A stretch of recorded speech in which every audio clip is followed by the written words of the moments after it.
How to get NVIDIA Control Panel without NVIDIA graphics card.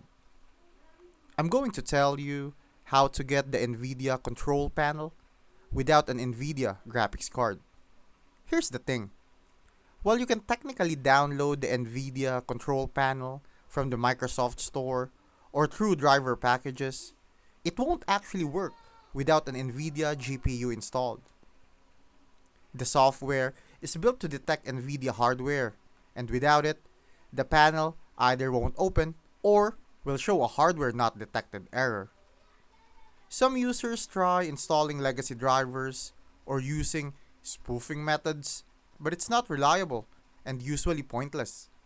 If your system uses Intel or AMD graphics, you're better off using their own tools.